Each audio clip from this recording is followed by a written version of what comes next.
Bonjour et bienvenue dans l'Avant-Garde. Aujourd'hui, je suis avec Sébastien Tortu, fondateur de Boost Conversion. Salut Nicolas.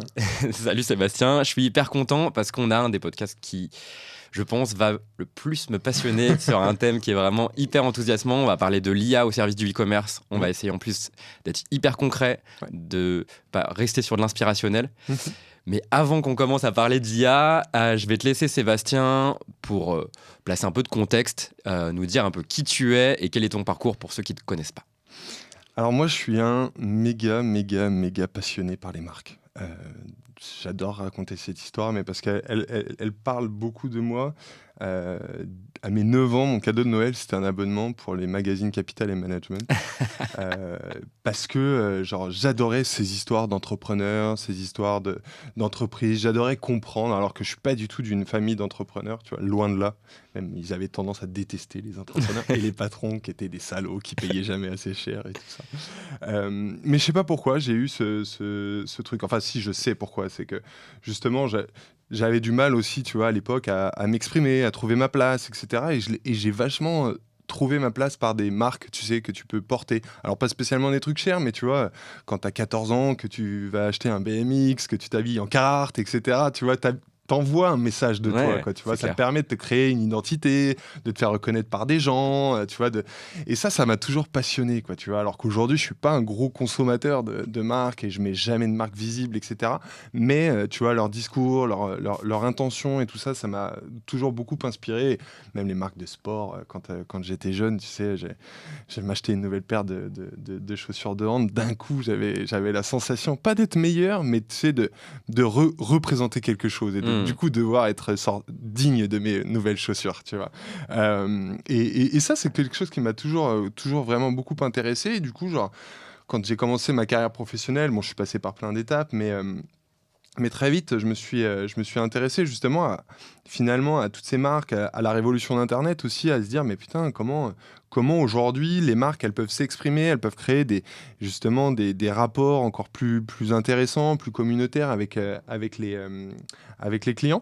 Et du coup, je suis arrivé à m'intéresser au DNVB. Alors au départ, au DNVB international, principalement américaine. Et puis très vite, je me suis rendu compte qu'il y avait déjà des DNVB françaises. C'était aux alentours de 2017, tu vois.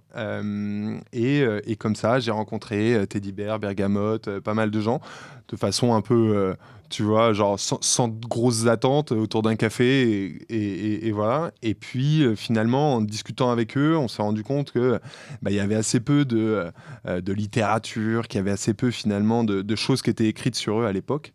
Et du coup, j'ai décidé d'écrire un livre là-dessus. Qui m'a vraiment aidé cette fois-ci à exprimer, tu vois, le pouvoir de la marque, tout ce qu'on peut reconnaître d'une DNVB, tu vois, son rapport communautaire, le pouvoir de sa marque, la qualité de son produit, de son expérience, etc., tu vois. Et du coup, depuis, j'ai vachement travaillé autour de ces sujets, tu vois, de branding et tout. Et sauf que il est arrivé un moment où je me suis dit, putain, j'ai envie de... Je dis beaucoup putain. Je viens de m'en rendre compte. Je vais essayer d'arrêter de le dire. Tu peux, t'inquiète. mais je me suis dit comment je peux les aider à avoir encore plus d'impact. Comment je peux les aider à finalement convaincre. Parce que je suis persuadé que beaucoup de marques peuvent aider à inspirer, à divertir et à motiver, tu vois, et quasiment à changer le monde. Alors à leur échelle, mais si toutes mis bout à bout, elles font les choses mieux, elles vont vraiment changer le monde. Et du coup, je me suis dit, comment je peux les aider, comment je peux être utile à ça. Et du coup, j'ai eu envie de me spécialiser dans la conversion en se disant, finalement, aujourd'hui, elles racontent des histoires, elles font des choses et les gens n'achètent pas toujours au niveau où elles devraient acheter. Souvent parce qu'il y a des problèmes sur les sites, parce que la proposition de valeur n'est pas claire, parce que la marque n'est pas forte, plein de sujets. Et je me suis dit, tiens, là, je vais pouvoir être utile pour elles et je vais pouvoir en fait les aider finalement à atteindre leur mission, qui est à chaque fois finalement de convertir le maximum de gens à la chose à laquelle il croit, tu vois, fortement. Et donc voilà comment j'en suis arrivé aujourd'hui à faire de la conversion à fond les ballons, parce que j'adore ça. Je trouve ça passionnant parce qu'en fait, ça reprend tous les sujets de branding, de proposition de valeur, évidemment de connaissance du client. Moi, je suis un passionné par ça, tu vois. J'adore comprendre les failles, les biais psychologiques, les biais cognitifs, etc. Je trouve ça fascinant et surtout quand tu le mets au service de bonnes marques, tu vois, qui racontent des vraies choses et qui transforment des vraies vies, quoi.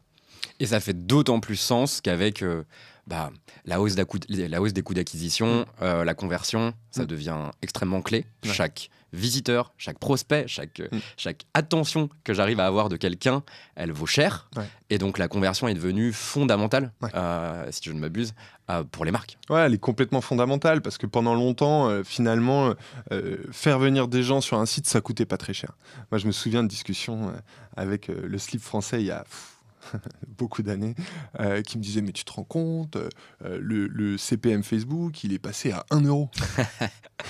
Tu vois, genre aujourd'hui c'est lunaire. Genre si on avait ça, on serait tellement content, tu vois. Et du coup, on a bastonné en ads, on a régalé Facebook, Insta, etc. Sans trop se poser la question finalement de qu'est-ce que je raconte. Tu vois, qu'est-ce que je raconte? Est-ce que mon produit y plaît? Est-ce qu'il s'adresse à une bonne cible? Parce qu'en fait, ça coûtait pas cher. Aujourd'hui, ça coûte tellement cher que les gens ils se disent attends, plutôt que de dépenser 10 000 en acquisition et de voir ce qui se passe, viens si j'essayais de me concentrer sur ce que je leur raconte, comment je leur raconte, comment je les fais se projeter dans mon produit, etc. Et en fait, c'est ça le CRO, l'optimisation de la conversion, c'est de se dire comment je viens finalement répondre aux intentions, aux attentes, aux freins de mes clients pour leur faire comprendre que le produit que je leur propose, que le service, que la marque est une solution à leurs attentes. Et n'est pas, comme je l'entends beaucoup, le CRO, c'est un peu enfoncer des utilisateurs, des visiteurs dans une sorte d'entonnoir en leur fermant les yeux pour éviter qu'ils s'en aillent. Non, c'est pas ça en fait. C'est juste à un moment avoir le bon produit, le bon message et tout ça. Et ça fait la différence. Et tu peux, tu vois, on a des exemples. L'exemple avec Trust Society, qui est une marketplace enfin, pas une marketplace, revendeur de produits bons pour le corps et bons pour la maison. On a changé du copywriting, plus 98% de conversion. Ils partaient de loin.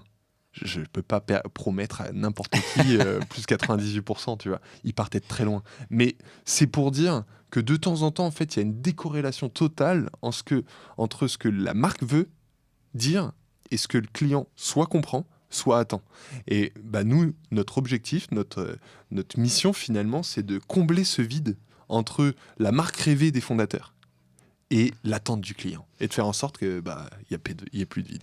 C'est hyper intéressant parce que, tu vois, souvent quand on parle de conversion, on parle souvent de trucs qui sont très site web centrés, Ouais. On parle de hack. Parcours centrés. Exactement, c'est vrai, on parle de hack, alors qu'on oublie qu'en fait la conversion, ce n'est que la matérialisation de ce que j'ai envie de raconter aux yeux des autres. Bien sûr. Et en fait, j'imagine que tu en rencontres aussi, mais j'en rencontre moi pas mal de fondateurs, de marques où franchement ce qu'ils racontent c'est cool. Ouais. Ou en tout cas ce qu'ils ont envie de raconter c'est hyper cool. Et il y a des trucs vraiment intéressants. Mais dans la matérialisation de ce que je raconte, et la matérialisation de ce que je raconte elle commence dès l'ADS, dès la créa, dès n'importe quel touchpoint jusqu'au site. Dès le ciblage. Dès le ciblage, exactement. Et en fait, ce cap-là, il est hyper dur. Ouais. Entre comment ce que je raconte dans ma tête, il se traduit à tout le monde, aux yeux de tout le monde sur Internet, ou même d'ailleurs dans la vraie vie. Bah déjà, il faut que ce soit compréhensible par ta cible. Tu vois, de temps en temps, toi, tu as une envie, une vocation, etc. Et puis finalement, ça ne correspond pas aux attentes des gens.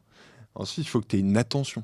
Parce qu'en fait, toi, tu racontes un truc cool, mais dans la journée, il y a 150 marques qui ont raconté un truc cool au client. Il n'a pas le temps de s'intéresser aux 150 messages intéressants. Et quand je dis 150 messages, je suis très gentil parce que c'est bien plus que ça. Et donc, tu vois, il va falloir être capable d'aller chercher cette attention et d'être efficace tout de suite. Et tu vois, il y avait une étude qui est sortie récemment qui dit, en gros, il y a environ 16% des gens qui arrivent sur un site web qui ont une intention d'achat. Et pourtant, il n'y a que 2,3-4% de gens qui achètent vraiment. Pourquoi ? Parce que le site n'est pas rassurant. parce qu'ils ont trouvé ils ont finalement vu des obstacles qu'ils n'avaient pas anticipés, parce que les conditions tarifaires sont pas les bonnes, les conditions de retour, parce que le produit, il leur met un doute, parce que le tunnel d'achat, il est pas clair, parce que les bénéfices, ils se disent, est-ce que ça va marcher sur moi?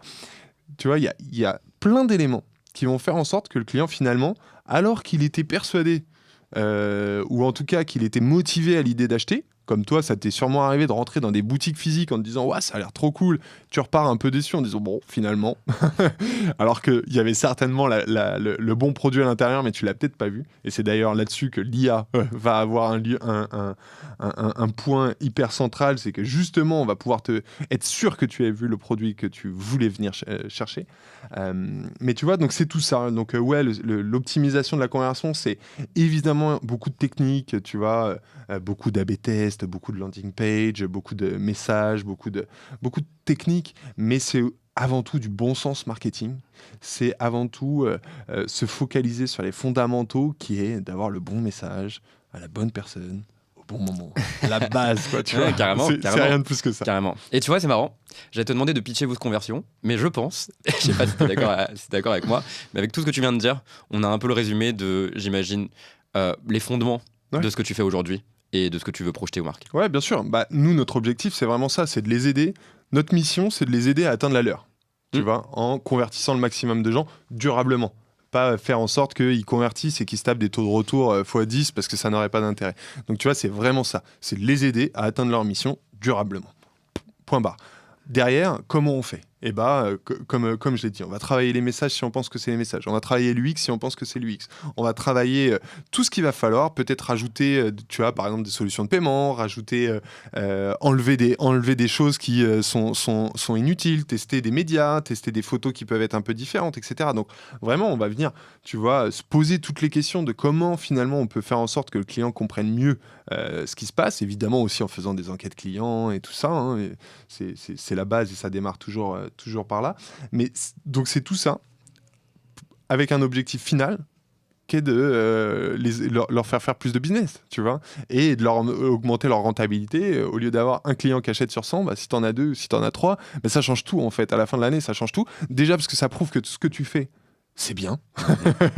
Tu vois, c'est déjà un truc. Quand j'ai des clients qui viennent avec des 0,4, 0,5% de conversion, tu sais, il y a un moment, même eux, ils doutent, tu vois. Ils se disent, peut-être que ce que je fais, ça sert à rien, quoi. Peut-être qu'il faut que je fasse autre chose, tu vois. Alors que quand tu arrives à monter à des taux de conversion intéressants, où tu sens que les clients sont contents, etc., mais ça te redonne de l'énergie, tu vois. Et nous, ça, c'est important. C'est super important. D'ailleurs, il y a un de mes clients, la dernière fois, il m'a envoyé un message en me disant, tu sais, depuis qu'on travaille ensemble, j'arrive à redormir le soir.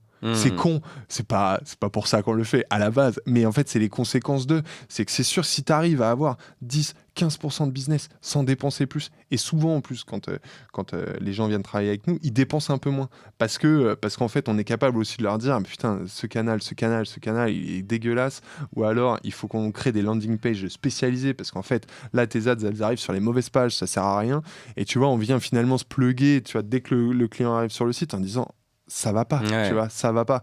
Et donc souvent ils économisent un peu en ads parce qu'en fait ils se rendent compte qu'il y avait au moins 20 ou 30% des budgets qui partaient dans le vide, et en plus ils arrivent à augmenter leur conversion, donc c'est cool, quoi, tu vois. Et quand tu arrives à faire les deux, souvent les clients ils sont contents. Il y a moyen qu'ils soient contents. Il y a moyen qu'ils soient contents, et en plus je trouve ça hyper intéressant ce que tu dis, parce que ça, on se rend compte aussi que finalement la conversion, ça peut apporter à des marques de la réassurance sur leur product market fit.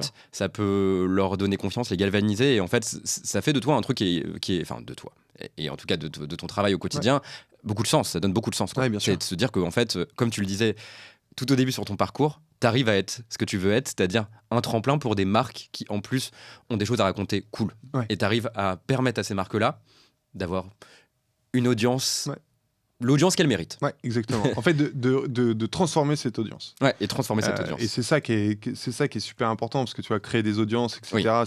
C'est un autre job. Bien sûr. Mais le fait d'être capable de le transformer, et de temps en temps de se dire, attention, peut-être que votre audience aussi, elle est composée de gens qui ne seront jamais clients. Et donc peut-être que vous vous trompez sur les attentes, tu vois, de vos clients. Donc ça, c'est super important.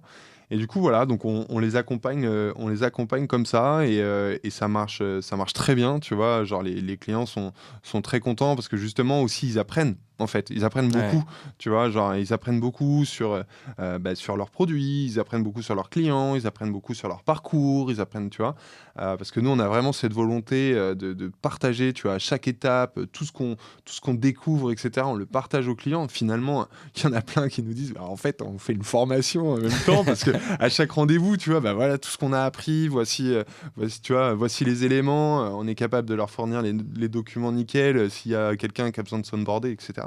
Donc ça, c'est cool, quoi.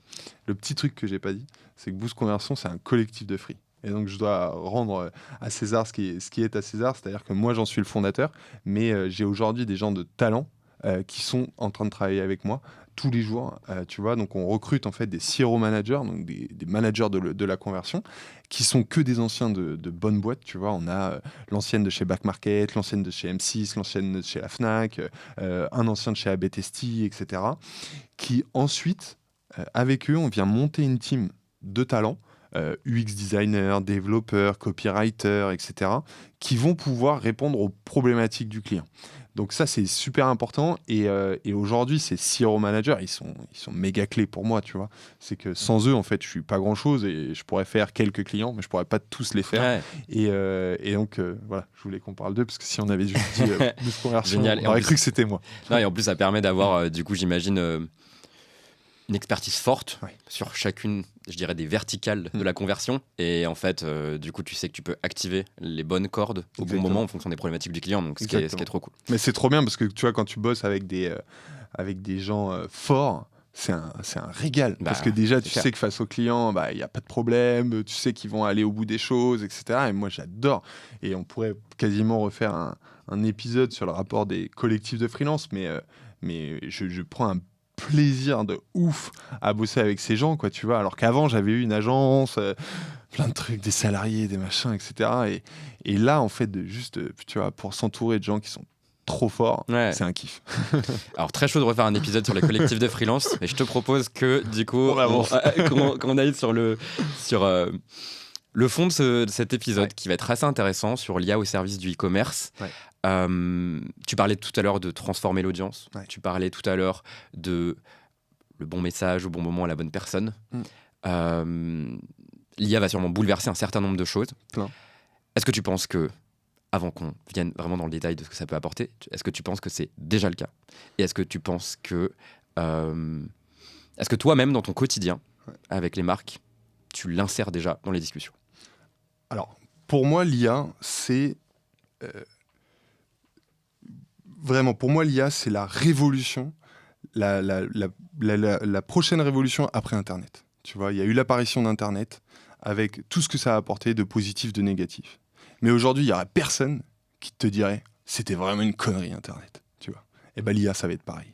C'est vraiment le nouvel outil ultra puissant. Tu vois, Internet nous a connectés aux autres, tu vois, avec Facebook, etc. L'IA va nous permettre... Tu vois, elle nous a connectés au monde. L'IA va nous permettre vraiment de comprendre le monde. Tu vois, ça paraît ouf de dire ça, mais en fait, c'est le cas. C'est qu'on va pouvoir aller dans une granularité d'information, dans une précision que personne n'a jamais pu atteindre aujourd'hui, tu vois. Et moi, ce que je dis souvent à mes clients quand ils me disent « mais finalement, tu vois, l'IA, qu'est-ce que ça va me permettre, etc. etc. » Je leur donne un exemple tout bête. Je leur dis « tu vois, ton feed Facebook, c'est le tien. Tu vas sur le feed Facebook de ta femme, de ta pote, c'est un autre. Tu vois. Pourquoi ? Parce qu'ils ont su personnaliser l'expérience par rapport à ce que tu regardes, ce qui tu es, ce que tu aimes, tes amis, tes machins, etc. Une forme d'IA. Demain, ton site web, ça sera la même chose. Ça sera ton endroit, en fait. Le site web des marques que tu préféreras, ça sera ton endroit. Et je suis prêt à parier que dans les années à venir, tu vois, plus le temps va passer, plus les sites de marque vont être compliqués, parce qu'en fait, l'IA, justement, va pouvoir te permettre d'aller piocher sur les bons sites, etc. Donc, je pense qu'il va y avoir une réinvention même de la plateforme, tu vois, site internet, et qu'il y aura sûrement encore plus de marketplace, etc. Mais ça, c'est un autre sujet. Mais en tout cas, c'est vraiment de prendre conscience que en fait cette révolution, c'est pas la révolution Web 3, etc. où c'était pas encore prêt. Tu vois, je suis pas en train de dire que le Web 3 va mourir, mais tu vois, il y avait un côté un peu show-off qui était pas encore tout à fait utile, ou en tout cas les gens le comprenaient pas tout le temps. Là, clairement, l'IA, ça va tout changer.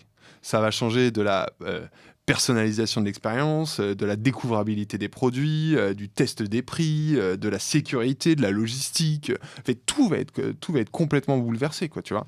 Et alors qu'aujourd'hui, lancer des marques et tout ça, c'est facile, demain, ça va l'être encore plus. Parce que du coup, ton site web, tu peux le créer en 10 minutes, même pas, avec un builder. Tu peux tu peux te faire tes photos sans faire de shooting. Tu peux créer des descriptions sans avoir à créer des descriptions juste grâce à ChatGPT. En fait, tu vois, tout va être tellement plus facile qu'il va falloir être tellement plus fort. Parce qu'en fait, il va y avoir une offre pléthorique, tu vois, et il va falloir être un génie. Il va falloir avoir des produits géniaux. Et là, la conversion, elle va être clé. C'est que si t'as pas ce que ChatGPT, ils vont t'écrire ce que tu as envie qu'ils t'écrivent. Tu vois, même s'il est capable d'être un peu plus intelligent que toi sur certains trucs, et d'autres un peu moins, mais il va correspondre à ton prompt. Si je résume tout simplement, ce que tu vas lui dire, il va te le ressortir de façon meilleure. Donc il va falloir être le meilleur prompteur du monde, il va falloir avoir des meilleures idées, il va falloir avoir une capacité encore plus forte d'analyse des comportements, etc. Parce que l'IA ne reste qu'un outil. L'IA n'est pas une finalité. La finalité, c'est de répondre aux besoins de tes clients. Donc, que y ait l'IA ou qu'il n'y ait pas l'IA, l'objectif, c'est de répondre aux besoins de tes clients. Sauf qu'avec l'IA, c'est une sorte de couturier, tu vois, de luxe sur mesure qui va te proposer exactement ce que tu attends. C'est tout. Et est-ce que ça fait pas remonter du coup tout le monde d'un cran ? Puisque si l'exécution peut être gérée par une IA, tout le monde doit remonter quasiment au cran de la stratégie. Bien sûr. Tout le monde doit devenir un excellent stratège. Évidemment. Évidemment que la stratégie va avoir encore plus de place. Elle en avait déjà beaucoup. Et d'ailleurs, on s'en est rendu compte, tu vois, tout à l'heure, tu parlais d'acquisition, mais avec les ads Facebook, c'est qu'à un moment, avant, tu mettais une ad Facebook, tu mettais des audiences, et puis ça marchait. Et puis aujourd'hui, tu te dis, putain, en fait, peut-être que mon ad, il va falloir que je la retravaille, que mon message soit un peu plus clair, que machin, etc. Et ça, c'est de la stratégie, c'est de l'humain, c'est de la créativité, etc. Tu vois, l'IA va être capable d'être créatif, c'est sûr, beaucoup plus créatif que 95% des gens, mais c'est les 5 autres pourcents qui vont gagner. Ouais, hyper intéressant. Et dans tout ce que tu dis, on ressent un truc, c'est aussi que sur la personnalisation, tout ce qu'on a essayé de faire pendant des années sur la segmentation, le ciblage, en essayant de réunir des clusters de gens qui sont censés se ressembler et qu'on va targeter différemment que d'autres clusters de gens, c'est que là, en fait, finalement, c'est un segment égale une personne. Ouais. Et ça va permettre, et on va le voir très concrètement juste après dans la suite du podcast, de se dire que toi, tu n'as pas la même expérience que moi si on va sur Asphalt, Teddy Bear, Bergamote. Tu vois autre chose. Ouais, bien sûr. En fait, ce qui est vraiment important, c'est que, tu vois, on a, depuis moi que j'ai fait mes études de marketing, tu vois, on me parle de marketing personnalisé, etc., tu vois, où on a fait des automations, on a fait des trucs et tout ça. C'était déjà pas mal, tu vois. Mais à un moment, tes segments, c'est toi qui les décidais, t'en étais pas toujours sûr, et puis tu savais pas toujours comment adapter ton message à ton segment, etc. Comment tu faisais passer les gens d'un segment à un autre et tout. Enfin, ça mettait beaucoup de difficultés. Aujourd'hui, avec l'IA, c'est vraiment du marketing to one, quoi, tu vois, genre, parce que demain, t'habites à Marseille, il fait beau, tu vas sur le site de Zara, t'auras pas les mêmes propositions, mais géolocalisées par rapport à qui tu es, etc., que si t'habites à Lille, en même moment, à la même minute, etc. Parce que on saura que il fait plus beau. On saura que toi, tu as plutôt tendance à porter des pulls blancs. Du coup, qu'est-ce qu'on met sous un pull blanc ? Hop, tu vois, et on va être capable en fait de créer comme ça des parcours utilisateurs qui vont être hyper personnalisés et qui vont te donner toi la sensation en fait d'avoir trouvé le produit idéal. Alors après, il y aura toujours des sujets de découvrabilité, de se dire mais j'ai peut-être envie d'aller chercher autre chose, de changer de style, etc. Mais tout ça va être beaucoup plus simple. Les barres de recherche. Tu vois, aujourd'hui, selon les sites sur lesquels tu vas, tu utilises plus ou moins la barre de recherche. Demain, je pense que 100% des gens utiliseront la barre de recherche, que ce soit à l'écrit ou à la voix. Parce qu'en fait, tu vas pouvoir dire, et ça, j'ai vu des tests déjà sur des sites aux US, des sites de voyage où, tu vas dans la barre de recherche et tu leur mets... Voilà, je veux partir en voyage, je veux une destination où il fait pas plus de 25 degrés, je veux pouvoir manger plutôt healthy, plutôt machin, faire des découvertes, je sais pas, touristes, mais où, tu vois, avec gros penchant sur le street art. et bah, ils sont capables de te dire quelle est la ville, le parcours, où est-ce que tu dois loger, etc. pour répondre à tout ça en 5 secondes, tu vois. C'est juste extraordinaire, tu vois. Et ça va faire gagner un temps de malade aux gens, ça va faire gagner... Voilà, ça va être vraiment monumental. Hyper intéressant. Et je te propose qu'on creuse un peu sur tous ces trucs que l'IA peut amener sur la conversion, sur la conversion Ouais. et même sur la découvrabilité. Ouais. Je trouve hyper intéressant ce que tu dis sur la barre de recherche parce que il y a pas longtemps, j'ai eu une expérience assez drôle. C'est que je cherchais des jeans d'une coupe qui s'appelle Balloon. Et en fait, il se trouve que j'étais sur un site où j'arrêtais pas de chercher jeans Balloon, d'une marque que j'aime bien, impossible de trouver. Et il se trouve qu'en fait, à la fin, je réussis à trouver. Et en fait, le mot-clé associé à Balloon, chez eux, c'était fuselé. Et en gros, donc. T'as failli ne pas trouver. J'ai failli ne pas trouver. Ouais. Et en plus, pire, j'ai rebondi. C'est grâce à Google Shopping que j'ai trouvé finalement du coup, le truc. Donc en fait, j'ai failli ne pas trouver. Et je te propose qu'on creuse un peu sur la partie conversion parce que sur la découvrabilité et même sur l'expérience sur le site. Donc effectivement, barre de recherche qui va sûrement éviter les dead ends. Ouais. On pourrait parler, je te laisserai en parler, du live chat. Ouais. On pourrait parler effectivement chatbot, ça, c'est sûr, des pages personnalisées. Est-ce que je peux te laisser un peu détailler du coup ces différents sujets qu'il peut y avoir sur la conversion et le rôle de l'IA dans la conversion en donnant quelques exemples? Ouais, bah, encore une fois, l'objectif de la conversion, c'est de répondre parfaitement à une attente client. Donc tout ce que tu vas pouvoir faire en sorte où le client il va sentir que c'est fait pour lui, qu'il trouve facilement son produit, ça va t'aider. Donc oui, la search bar, ça c'est sûr. La personnalisation d'un site, on en a déjà un petit peu parlé, ça va cartonner surtout sur les sites avec une grosse range de produits, tu vois. Quand on a 5, bon, ça va être plus difficile, mais quand on a 5000, ça va être beaucoup plus facile. Donc ça va être hyper clé, parce qu'en fait, chaque clic va pouvoir te permettre d'un peu mieux personnaliser le prochain clic. Tu vois, donc, ah bah tiens, il a cliqué sur 2 t-shirts blancs, ok, on sait ce qu'il cherche. Tu vois. Et du coup, on va être capable de lui proposer et son t-shirt blanc et le short qui va avec et machin, etc. Parce qu'on sait en plus quel est le style de ce mec. Donc ça va être la folie. Les chatbots, évidemment. Donc aujourd'hui, on avait des chatbots un peu boring, etc. Là, on va pouvoir rajouter vraiment un rapport humain. On va pouvoir y mettre aussi de l'univers de marque, tu vois, en lui disant, bah tiens, t'es Merci Andy, t'as un univers un peu décalé, un peu machin, bah tu vas pouvoir parler d'arc-en-ciel, tu vas pouvoir parler de licorne, etc. Et le client, il verra que du feu. Et en fait, il sera content, parce que l'objectif, tu vois, c'est encore une fois, les gens ils disent, ouais, mais à la fin, on va parler avec des machines et tout. Certes, mais en fait, ton objectif à toi, c'est quoi? C'est de trouver ta réponse. Et quand tu tombes sur un service client qui n'a pas de réponse, et que tu tombes sur un chatbot via IA qui a une réponse, tu choisis lequel? Tu choisis le chatbot. Tu vois, donc à un moment, il faut vraiment s'enlever cette pression-là, mais c'est toujours une pression parce que les gens ont peur de perdre leur travail, ont peur de devenir inutile. Mais il y en a 90% qui vont le devenir. Tu vois, faut être prêt à ça. Tu vois. Il y a une phrase qui me fait souvent beaucoup plaisir, enfin non pas plaisir, rire et en même temps fait peur, c'est de se dire l'IA ne va pas remplacer les hommes. Les hommes, avec un H majuscule, hein, les hommes et les femmes et les hommes, qui vont être remplacés, elles seront remplacées par les hommes et les femmes qui maîtriseront l'IA. C'est pas l'inverse, tu vois. Alors oui, il y a des fantasmes de l'IA qui va complètement nous réinventer, etc. Il y aura des dérives. Comme il y a eu des dérives à l'invention de la télé, comme il y a eu des dérives à l'invention d'Internet, comme il y a eu des dérives... Peu importe. Mais on n'est pas là pour remettre en question la création d'Internet, donc on ne sera pas là pour remettre en question la création de l'IA. Donc il y a ça. Il y a évidemment, par exemple, les prix dynamiques. En se disant, tiens, toi, t'es très affable, tu vois, tu n'achètes que en solde.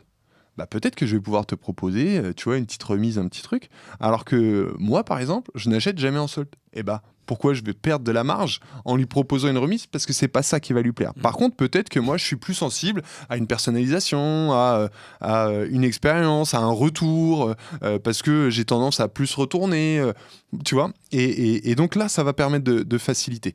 Donc, tu vois, il y a déjà aussi, d'un point de vue plus macro, donc toutes les améliorations qui ont lieu vers le client, vers son expérience à lui. Et puis après, il y a toutes les optimisations qui vont avoir lieu aussi vers l'expérience, entre guillemets, de l'e-commerce, tu vois, sur la logistique, sur la gestion, tu vois, des stocks, savoir, tu vois, le marketing prédictif. Ça va être génial parce que en fait, on est capable, selon, enfin, on va être capable et on l'est déjà avec certaines IA, mais on va l'être encore plus chaque jour qui passe. On le voit avec tous les nouveaux modules qui sortent chaque jour, tu vois. Au moment où ce podcast sera diffusé, il y aura déjà des centaines de nouveaux usages, tu vois.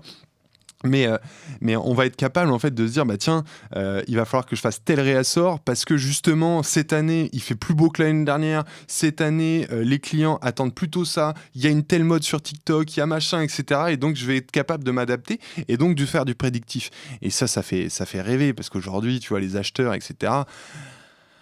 Il y a beaucoup de pifomètres, tu vois. Ouais. Et à la fin, tu te retrouves avec des soldes, avec des stocks énormes, parce qu'en fait, bah, tu t'es trompé, parce qu'il y a eu les gilets jaunes, parce qu'il y a eu je sais pas quoi. Là, il va y avoir une pondération qui va être beaucoup plus forte. Et donc, tu vas être capable, en fait, de maîtriser aussi beaucoup plus tes coûts. Tu vas être capable de maîtriser beaucoup plus de choses. Et ça, c'est hyper important, parce que tu vois, la conversion... Elle a deux impacts. Elle a évidemment d'augmenter le chiffre d'affaires en faisant plus de ventes, mais l'objectif, c'est aussi de réduire les coûts.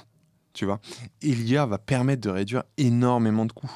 Tu vois, demain, si tu as besoin de changer tes photos, d'adapter tes photos, etc., bah, tu vas peut-être pas repasser par un shooting qui te prend du temps, qui te met des ressources, etc. Ça se trouve, il y a une IA qui va pouvoir faire le taf et personne ne verra la différence et ça sera peut-être même encore mieux qu'un shooting. Donc tu vois, c'est tout ça où ça vient complètement bouleverser. Aujourd'hui, les gens sont dépassés. Tu vois, moi, quand j'en parle avec mes clients, ils sont dépassés. Ils se disent, mais comment je fais?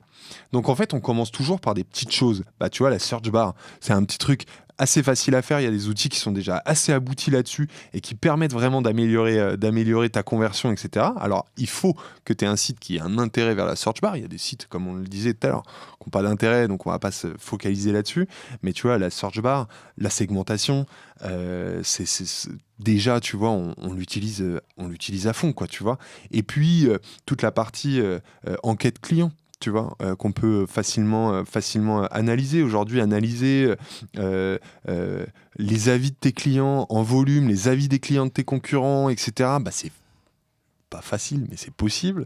Donc, tu vois, c'est tout ça qui va te permettre, en fait, de t'améliorer, d'avoir, comme tu disais tout à l'heure, en fait, une masse d'informations plus importante pour mettre en place la meilleure des stratégies. Parce qu'à la fin des fins, c'est ça qui va compter. Et le produit. Ouais, mais ça fait partie de la stratégie. Ouais, carrément. Hyper intéressant ce que tu dis. Je partage totalement ce que tu dis sur le fait que l'IA ne va pas remplacer les hommes. C'est juste qu'on va apprendre à travailler différemment. Et en vrai, ce qui est intéressant, c'est qu'à la fin, ça apporte de la valeur à tout le monde. C'est-à-dire que si je prends des exemples très concrets, on parlait avec Tom Beuglin du fait qu'il se battait pour faire en sorte d'arrêter de solliciter des gens qui ne sont pas promophiles dans ses workflows, faire attention à ça. Bon, bah, si l'IA, du coup, est capable de le faire toute seule, en fait, Tom, il peut passer son temps à faire autre chose.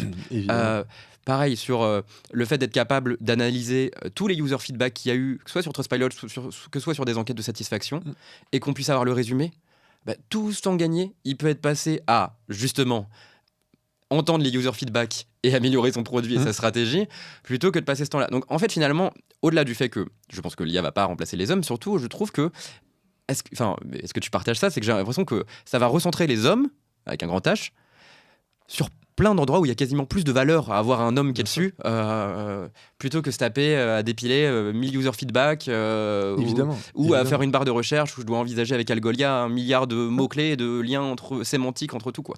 Évidemment. Je pense que la valeur de l'homme, elle est ailleurs. Elle est ailleurs, évidemment. Après, le gros sujet, c'est combien d'hommes pour faire tout ça. Tu vois, ça va être un vrai sujet. C'est de combien de personnes tu vas avoir besoin. Tu vois, quand ton service client t'arrive, aujourd'hui, il y a déjà des boîtes avec des chatbots, avec des réponses automatiques, etc., qui arrivent à réduire le personnel de ces services clients de quasiment 80%. Donc, à un moment, ces 80%-là, ils vont devoir retrouver un travail où, chez qui, avec quelles compétences. Ça va amener plein de sujets. Mais, entre guillemets, ce n'est pas mon sujet à moi au quotidien. Mais d'un point de vue RH, ça va être un gros sujet. Je pense que, tu vois, si j'avais des enfants demain matin, je ne veux pas dire que je les forcerais, mais je leur dirais « Attention, fonce, étudie ça !» Parce que là, il va falloir surtout ne pas passer à côté et il va falloir que tu comprennes justement justement et que tu sois pas juste une victime de ce qui se passe. Donc ça, c'est super important, mais ça doit l'être aussi pour tu vois, les directeurs marketing d'aujourd'hui.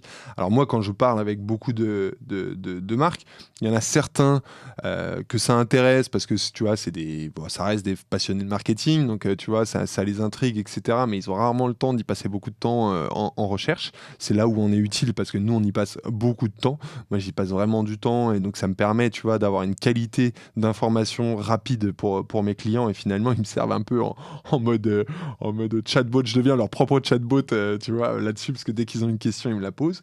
Mais donc ça va être clé. Donc il va falloir savoir comment finalement on s'en sert, évidemment pour aller encore chercher de la performance, puis après il va falloir savoir comment on réoriente en fait toute la boîte, est-ce qu'on licencie, est-ce que les gens vont faire autre chose, etc. Ça va être un vrai sujet. C'est sûr que ça va être un vrai sujet parce que tous ceux qui vont être entre guillemets réticents à ça, leur avenir n'est pas garanti. Ouais. Et pour continuer du coup de parler de ce que l'IA peut apporter, on a parlé de conversion, barre de recherche, live chat, sur le fait de pousser les bons produits, on a parlé de rationalisation des coûts. Je voyais une IA, alors toute bête, mais qui mettait en avant la bonne solution de paiement selon ce que le client aura l'habitude, tu vois, d'utiliser et ce qu'on pense qu'il va avoir plus ou moins envie d'utiliser. Et tu vois, c'est tout bête, mais ça te fait gagner 3-4 secondes, tu vois, de dire laquelle ils ont, est-ce que j'ai la bonne, tu vois, même en affichage fiche produit, de se dire, bah tiens, lui mettre les bons logos qui vont le réassurer. Bah, c'est tout bête, tu vois, mais ça fait gagner un peu de facilité, le client il est un peu plus réassuré, etc. Et puis ça permet d'aller un peu plus loin, un peu plus vite, et voilà.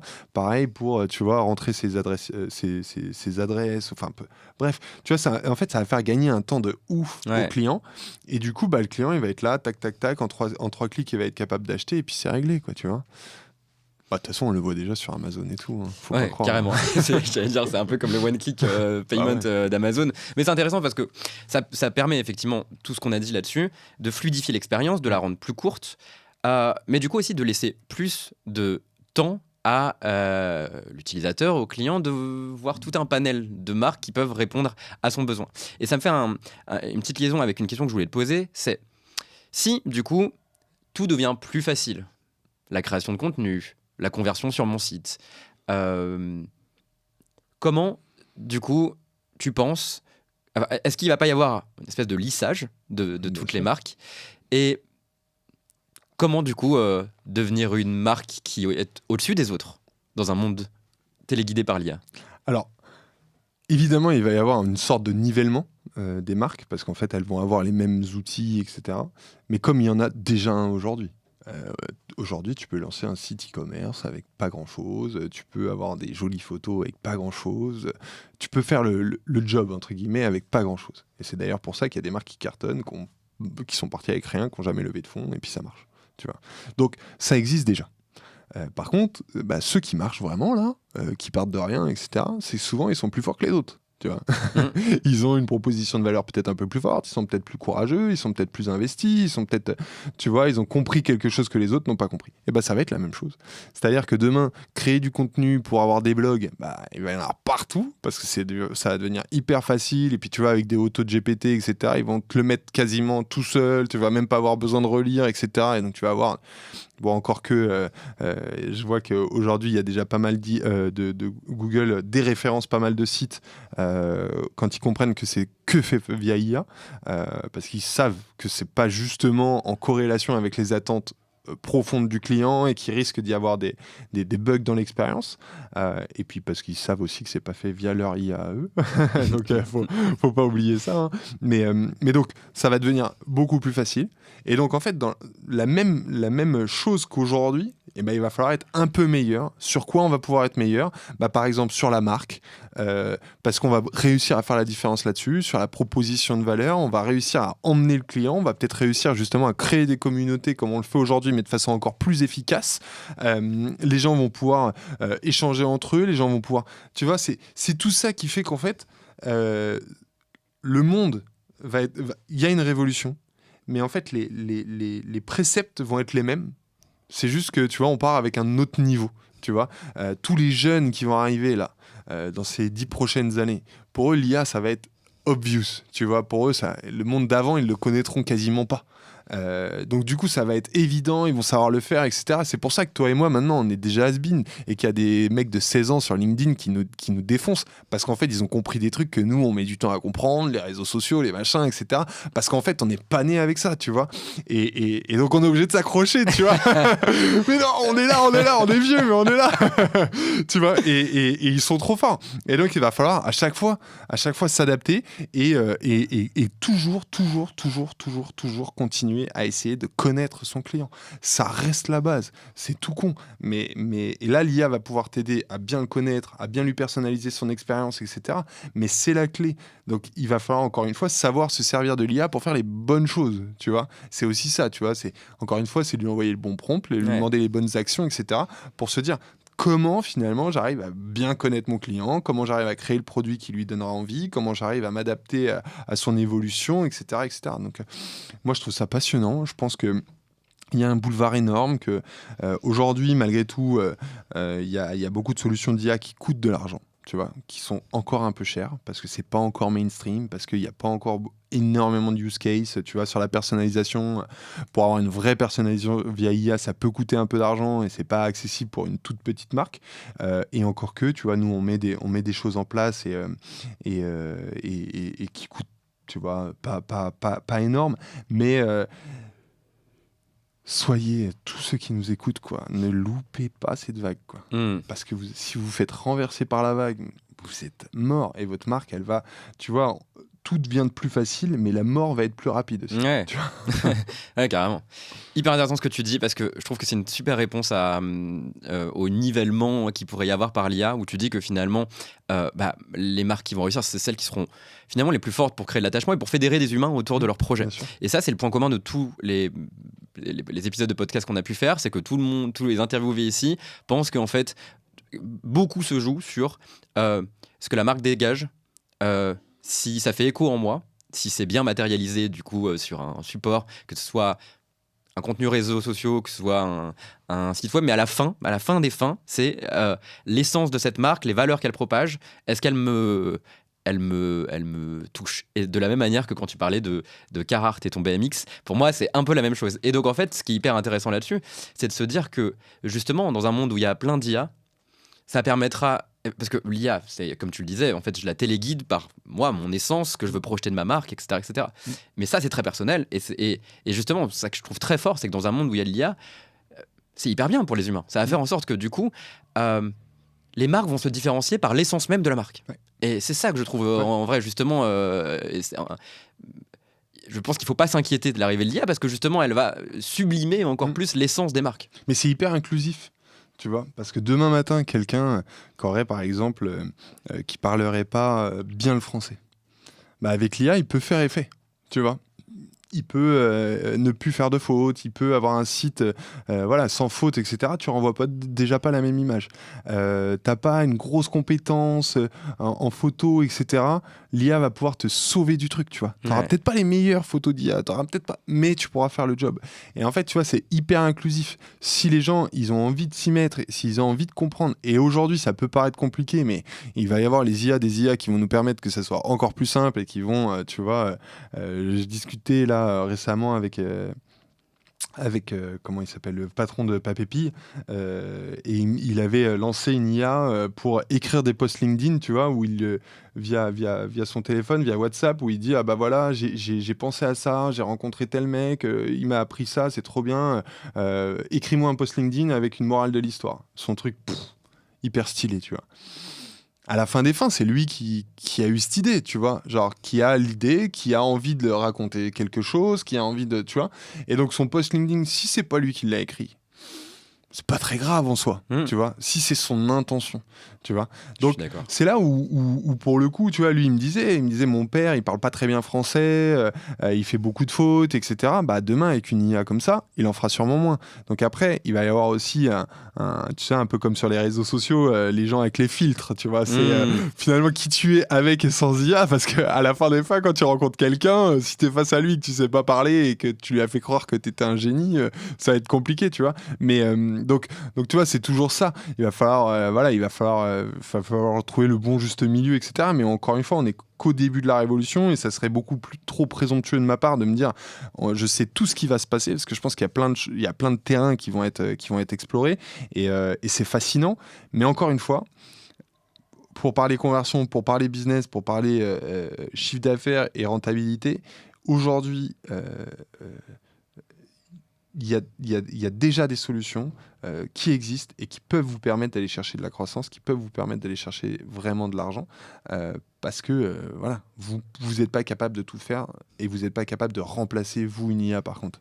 Donc à un moment, faites le choix des bons outils et de les mettre au bon endroit pour améliorer les choses, quoi. Tu me fais une passe D parfaite parce que j'allais dire, du coup, si on résume, si avec l'IA je peux ajuster ma stratégie de pricing, mon merchandising, mon expérience sur site, barre de recherche, chatbot, etc. et rationaliser mes coûts sur les réassorts, les rapprovisionnements, la question pourrait se poser à ce moment du podcast. La personne qui écoute pourrait se dire « Ok, mais concrètement, est-ce qu'il y a déjà moyen d'activer des choses aujourd'hui ? Est-ce qu'il y a des outils ? Est-ce qu'ils sont matures ? Ou est-ce que c'est juste quelque chose que je dois suivre attentivement ? C'est quoi ? Qu'est-ce que tu dis à tes clients, à tes prospects ou à n'importe qui te dirait ok, je veux me mettre à l'IA, qu'est-ce que je dois faire ?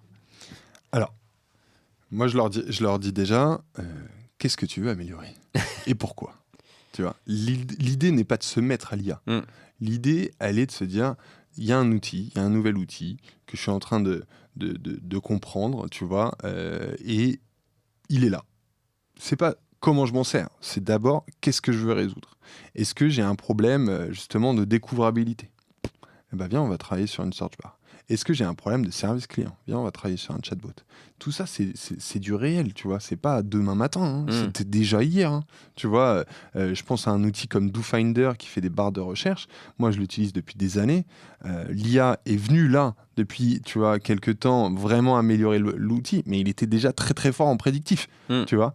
Et c'est un exemple, tu vois, tout bête. Là, il y a des chatbots où, tu vois, là, je suis en train d'en tester un en ce moment, où tu lui apprends des choses par rapport à ta marque.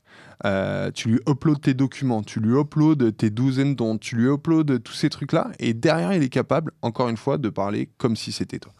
Ça, c'est pas hier, hein.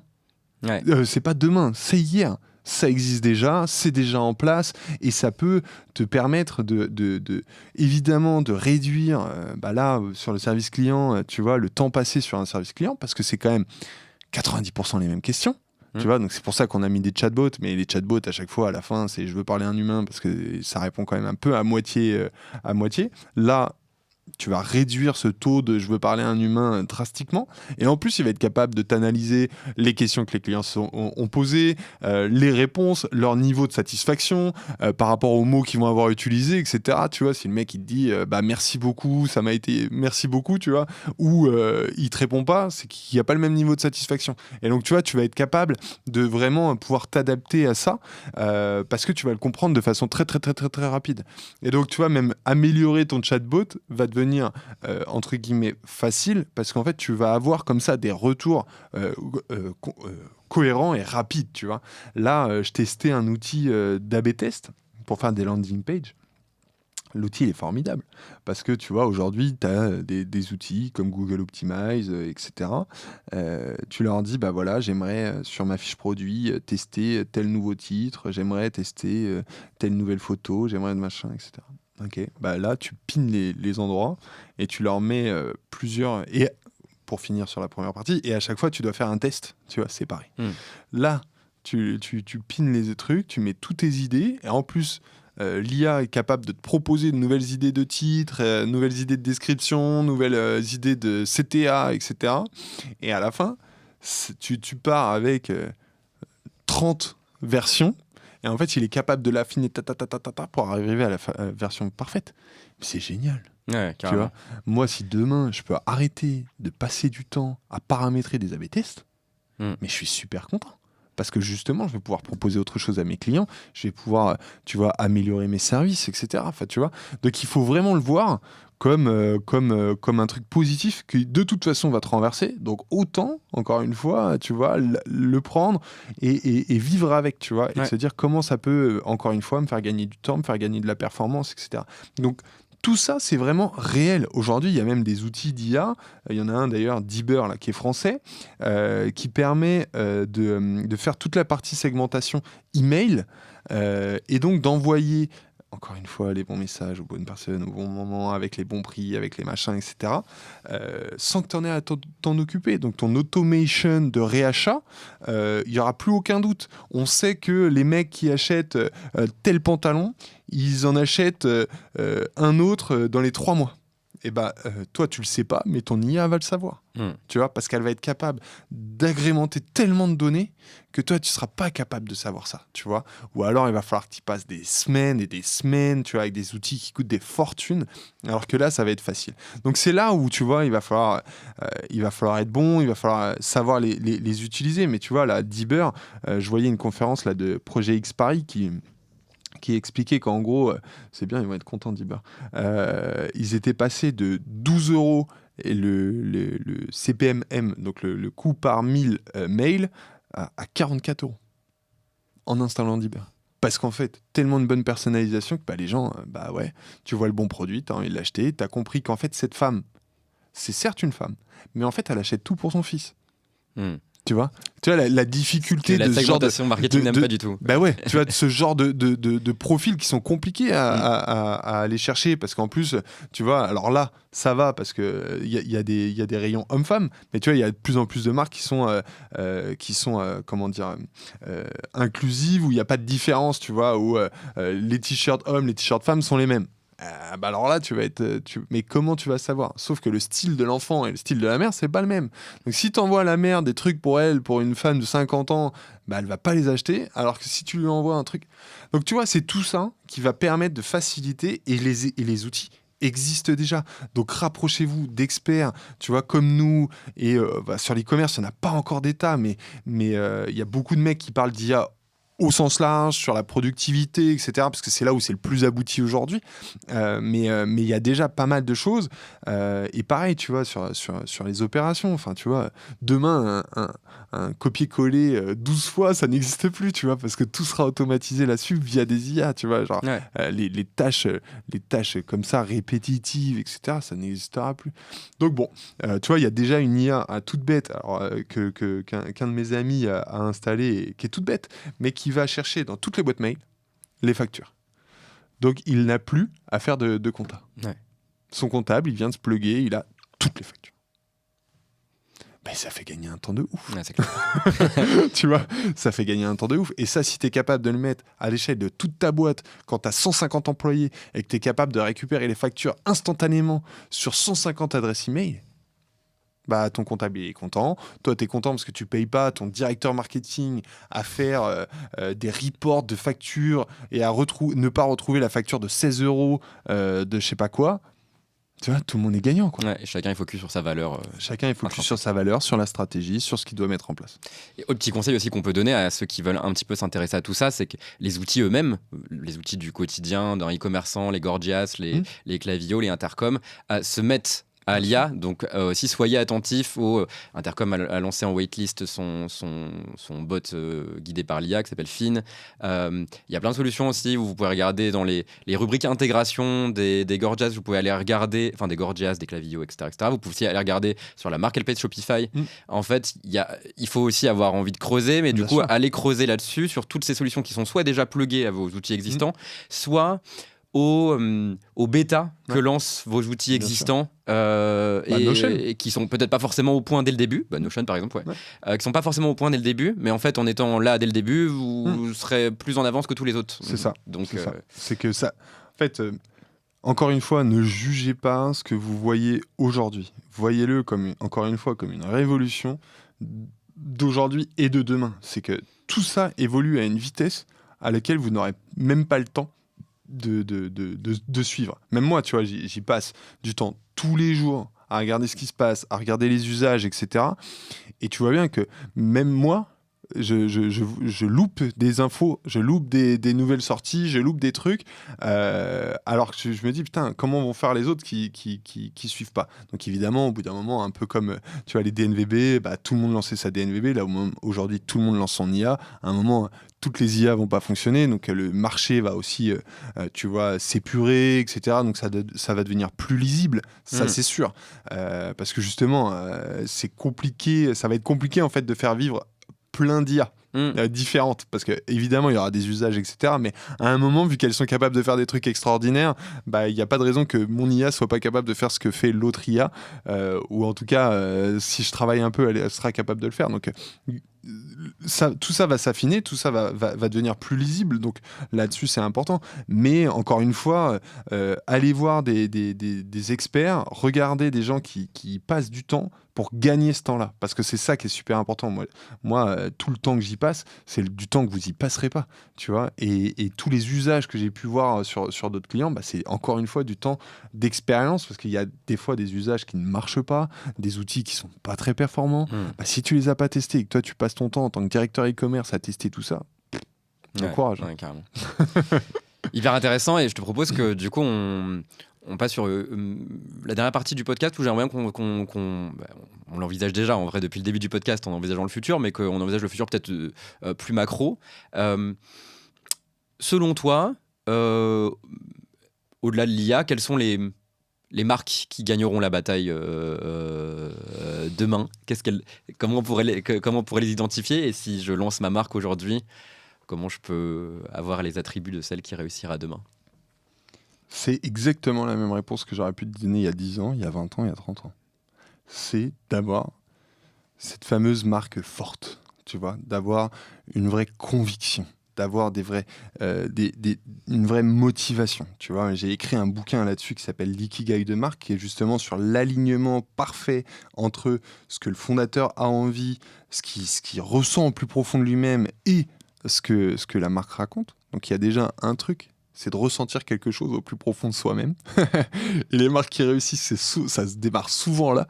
Quand le fondateur est moyennement convaincu par son truc et qu'il est obligé de raconter une histoire à laquelle il croit moyennement, etc., ses RH vont être pourris parce que les gens vont pas avoir envie de le suivre, ses clients vont vite s'en rendre compte, et la marque, elle est morte, tu vois. Donc, c'est avant tout, tu vois, d'avoir cette flamme en toi, tu vois, qui te donne envie de faire des choses, qui te donne envie de répondre à des problèmes de gens, tu vois. Et derrière, ta marque, elle va fonctionner. Parce que ça reste, malgré tout, un rapport humain, tu vois. Et aujourd'hui, avec les réseaux sociaux, etc., on le voit. Il y a des gens qui arrivent à créer des marques extraordinaires juste parce qu'ils parlent aux gens. Tu vois, juste parce qu'ils parlent à leurs clients, parce que les clients, ils ont envie de leur faire confiance. Et même s'ils n'ont pas le produit le plus parfait, le plus abouti, les gens sont prêts à accepter, tu vois, une petite erreur dans l'expérience, etc. Si toi, tu es capable de montrer qu'il y a de l'humain derrière, que tu es, ok, j'ai fait une erreur, je suis désolé, on va se reprendre, on va te prouver que voilà, c'était une erreur et c'est pas habituel, etc. Donc, la réponse est la même, c'est demain, les marques qui vont cartonner, c'est les marques en fait. C'est pas les entreprises, c'est pas les produits, c'est les marques. C'est celles qui vont être capables, encore une fois, de permettre aux clients de créer cette identité, d'être inspirés, d'être motivés, d'être divertis. Tu vois, et on le voit aujourd'hui. Apple est toujours là, Disney est toujours là, Nike est toujours là, parce qu'en fait, ils avaient compris quelque chose avant les autres. Ouais. Et ils l'ont pas perdu. Et sur des plus petites marques, il y en a déjà qui font des trucs extraordinaires. Tu vois, tout à l'heure, tu parlais d'Asphalt. Ils ont réussi à créer quelque chose, tu vois. Cézanne, ils ont réussi à créer quelque chose. Horace, ils ont réussi à créer quelque chose. Avec une vraie communauté, avec une vraie interaction, avec un vrai positionnement, avec un vrai truc, tu vois. Et ça, qui est de l'IA, qui est pas de l'IA, Horace, je suis persuadé, pour arriver là où ils en sont, c'est que, et pour le coup, je les avais rencontrés pour mon premier bouquin, c'est des mecs qui sont brillants. Avec ou sans IA, ils seront brillants. Tu vois ce que je veux dire? C'est parce qu'en fait, ils sont brillants, donc ils vont pas passer à côté d'une révolution, tu vois. Ils sont peut-être passés à côté des NFT, etc., parce qu'ils y croyaient peut-être moyen, mais là, ils vont pas passer à côté de cette révolution, donc ils vont avoir une marque brillante. C'est juste ça, tu vois. Donc, avant tout, focalisez-vous sur ce que vous avez vraiment envie de faire. Si vous voulez créer une marque, vraiment focalisez-vous là-dessus. Parce qu'en fait, c'est votre asset. C'est ce qui va faire, encore une fois, que vous allez pouvoir recruter les bonnes personnes, que vous allez avoir les bons clients, que vous allez avoir les bons prestataires, parce que vous serez convaincus. Et moi, je te jure, je suis un méga passionné. Et des fois, j'ai des clients qui me disent « Je ne savais pas dans quoi je m'embarquais, mais je t'ai fait confiance. » Parce qu'à un moment, tu vois, quand tu parles avec ton cœur, les gens, ils ont envie de te suivre. Tu vois. Et c'est vrai que là, tu vois, j'ai déjeuné avec une cliente cette semaine qui me disait, c'est pas que j'étais pas convaincu, mais j'avais pas trop compris.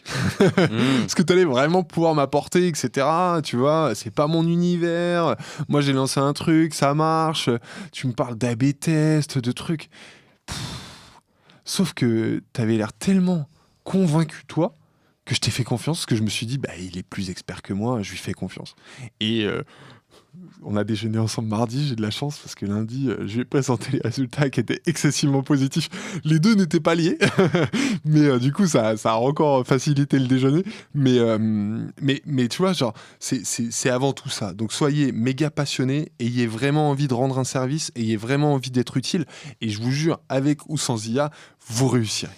Je trouve ça passionnant ce que tu dis, et tu as commencé ta réponse par la même réponse que j'aurais pu te donner il y a 10, 20, 30 ans, et ça je trouve ça passionnant. Pourquoi ? Parce que en fait on a eu effectivement cet avènement des marques, et tu parlais de BMX ou Nike il y a très longtemps, et en fait on a oublié avec le drop, avec le fait qu'on pouvait dépenser beaucoup, on a fait faire des ventes, ce pouvoir de la marque qu'on retrouve aujourd'hui quand on se rend compte qu'en fait, si on veut durer dans le temps, il faut avoir une marque puissante. Et ce que je trouve hyper intéressant en revanche, peut-être la chose qui a changé, c'est à quel point maintenant les gens ont besoin de personnifier la marque et de ressentir ce qu'il y avait à l'ADN de la marque. Et on le voit pour plein de trucs, on le voit pour des startups avec Brian Chesky pour Airbnb, avec Elon Musk pour Tesla. Et on le voit aussi dans toutes les marques, on fait du personal branding, avec Respire, parce qu'en fait, ou même qui s'exposent sur les réseaux pour montrer les coulisses. Et ça que je trouve hyper intéressant dans ce que tu dis, c'est que d'une part, la marque est toujours aussi importante qu'il y a 30 ans, et que les gens en plus ont encore plus besoin de ressentir ce qu'il y a dans les tripes des founders, et s'il y a un alignement de valeur quasiment. Et c'est ça qui est hyper intéressant. La marque est encore plus importante. Ouais. Elle est encore plus importante parce que l'offre est beaucoup plus importante. Pléthorique. Ouais. Et donc, vu que l'offre, il y a 30 ans, tu voulais aller faire tes courses, tu avais un magasin, une grande surface dans ta ville, tu allais là-bas. Tu n'avais pas le choix. Et puis, tu achetais les produits que la grande surface te proposait. Tu pouvais pas leur dire, ah bah tiens, vous n'avez pas ce produit-là. Bah non. Parce qu'en fait, tu ne voyais que leur catalogue, les produits qu'ils te proposaient, et basta. Tu vois. Aujourd'hui, il y a une offre qui est tellement pléthorique que tu ne sais plus finalement quoi choisir. Et puis, sociologiquement, il y a quand même un avènement de la personnalité. Tu vois, tu as le droit d'être différent de ton copain, tu as le droit d'être différent de ton frère, d'avoir des attentes différentes, etc. Et du coup, il y a des marques qui viennent répondre à toutes ces attentes beaucoup plus fines, beaucoup plus niches. Et donc moi, je suis persuadé qu'il va y avoir des gigamarques, il va y avoir des petites marques hyper nichées, tu vois, qui vont trouver un public. Parce que justement, aujourd'hui, le produit cosmétique, solide, machin, en fait, c'est plus assez niché que demain, il va y avoir tu vois, il va y avoir la niche dans la niche dans la niche. Parce qu'en fait, on s'autorise à aimer des choses différentes. Et donc, en fait, ces marques-là, elles vont réussir parce qu'elles vont réussir à s'adresser à ces gens-là. Tu vois, il y a des marques, par exemple, de trail qui cartonnent, de boissons pour les mecs qui font du trail, qui cartonnent. C'est des méga niches, tu vois. Sauf que les mecs, ils sont bons parce qu'ils comprennent parfaitement les trailers, parce que machin, etc.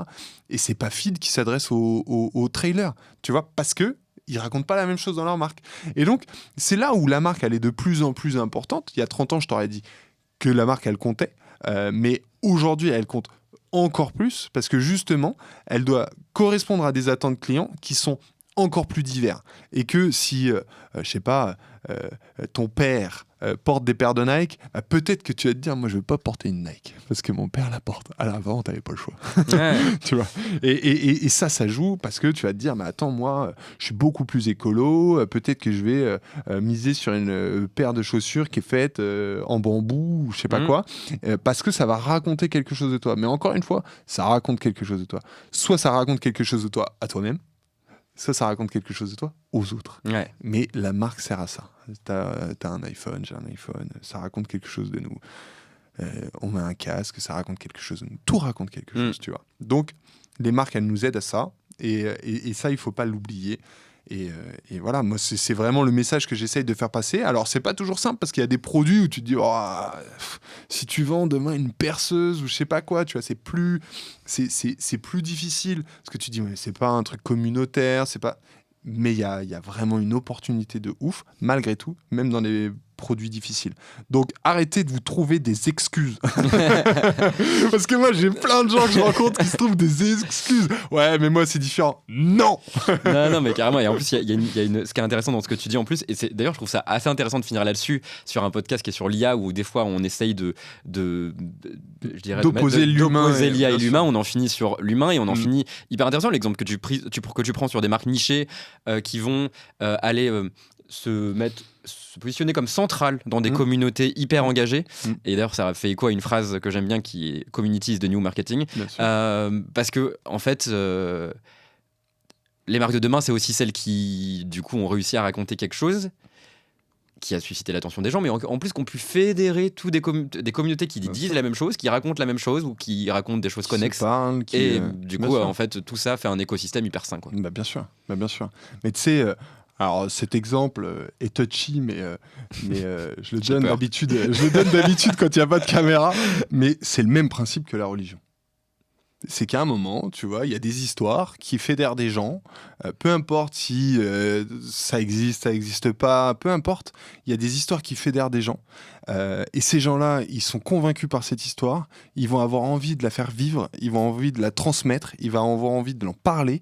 Et à la fin des fins, tu vois, ça convertit des gens. Ça aide d'autres à s'ouvrir l'esprit, etc. Et tu vois, moi, c'est un sujet qui me touche de ouf parce que je me suis marié avec une femme algérienne dans une famille qui est religieuse. Tu vois, moi, je l'étais pas du tout. Et en fait, tu te rends compte que la religion, elle t'apporte quelque chose, même quand tu n'y es pas, tu vois, investi de ouf. Et parce qu'il y a des histoires, parce qu'il y a des trucs. Et en fait, à un moment, quand ça te touche, tu vois, tu le savais pas, mais ça te touche. Tu te dis, tiens, ça m'intéresse. Ça un peu moins, mais ça m'intéresse. Ça m'intéresse. Et donc, tu fonces. Bah, c'est exactement la même chose avec les marques, quoi. Tu vois, c'est qu'à un moment, tu as un discours, tu as quelque chose qui vient te réveiller.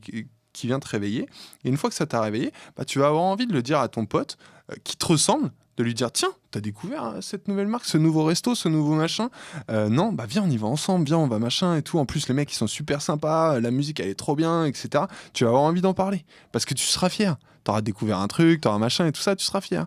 Donc, misez à fond là-dessus, tu vois, misez sur vos marques, soyez authentiques, arrêtez d'être stratégique, tu vois. Bah justement, cette cliente, je vais la nommer, c'est Camille de Anatae qui fait du matcha. Elle me dit, moi, je dis la vérité sur ma marque. Je dis exactement l'histoire qui s'est passée. Et elle me dit, la différence que je fais avec mes concurrents, c'est qu'eux, ils n'ont pas d'histoire. Ils ont fait du matcha parce que c'était la tendance, et du coup, ils n'ont rien à raconter. Et donc, il n'y a pas d'attachement de marque, il n'y a pas d'effet communautaire, et il n'y a pas de réachat plus que ça. Parce que tu vois, le produit, à la fin des fins, alors, il s'avère qu'elle a un super produit, mais si elle a un super produit, quelqu'un d'autre pourrait, en soi, avoir un super produit. Tu vois. Mais en fait, qu'est-ce qui va faire la différence ? Bah, c'est l'histoire que tu vas raconter et celle qui va le plus résonner. Et peut-être que son histoire, elle va pas résonner chez certains et qu'elle va résonner chez d'autres. Et c'est pas grave, tu vois. L'important, c'est d'être aligné avec ses propres valeurs, aligné avec ses propres ambitions. Et tu vois, mais c'est exactement comme moi, tu vois. Moi, je suis un méga passionné par les marques, j'ai envie de les aider. Point barre.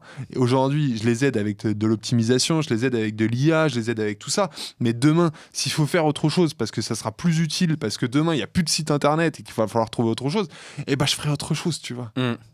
Il n'y a pas de problème. Incroyable. De finir quand même ce podcast en faisant un rapport entre la spiritualité et les marques. Et je trouve ça hyper intéressant parce qu'effectivement, depuis la nuit des temps, des gens racontent des histoires. Ouais. Donc en fait, et c'est peut-être même sûrement les meilleurs pour raconter des histoires, tellement ils ont réussi à fédérer au travers des siècles plein d'humains. Et Franchement, cette passion, tu la dégages à mort. Et c'est marrant parce que chez Pongo, on dit souvent à nos commerciaux, en fait, les gens, ils achètent pas le produit, ils achètent vous d'abord. Bien sûr. Et sûrement que le produit peut-être les aidera après. Bon, nous, on vend du SaaS.